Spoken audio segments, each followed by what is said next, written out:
అనంతపురంలో అధికార పార్టీ నేతల ఆగడాలకు హద్దు లేకుండా పోయింది. ప్రభుత్వ వైఫల్యాల్ని ప్రశ్నిస్తున్న వైఎస్ఆర్సీపీ నాయకులను వేధించడమే కాకుండా ఇప్పుడు జర్నలిస్టులపై కూడా దాడులకు పాల్పడుతున్నారు. అనంతపురంలో Andhra Prabha bureau in-charge Akbar bike ని ఇద్దరు వ్యక్తులు ధ్వంసం చేశారు. కొన్నాళ్లుగా అక్బర్ అధికార పార్టీ ఆగడాలపై కథనాలు రాస్తున్నారు. దీంతో కొందరు గుర్తు తెలియని వ్యక్తులు ఆయన బైక్ ని ధ్వంసం చేసి దానిపై నిలబడి వీడియో తీసుకుని పైశాచిక ఆనందం పొందారు. ఈ దృశ్యాలన్నీ సీసీ కెమెరాలో రికార్డయ్యాయి. అధికార పార్టీకి చెందిన వారే ఇలా చేశారని అక్బర్ తన ఫిర్యాదులో పేర్కొన్నారు.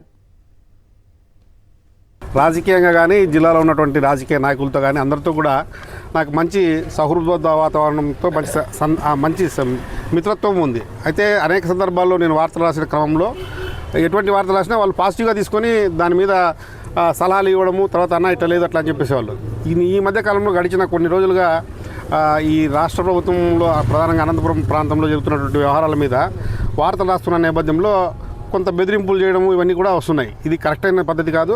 అయినప్పటికీ నేను ఆ లీడర్లతో కూడా మాట్లాడుతూనే ఉన్నా, అన్న మీరు ఏదైనా ఉంటే కానీ వాటిని పరిష్కరించుకోండి, మళ్ళీ మీకు అవకాశాలు రావాలంటే కానీ ప్రజలు గుర్తించాలంటే కూడా మీరు మంచిగా పాలన చేయాలని చెప్పేసి. అయితే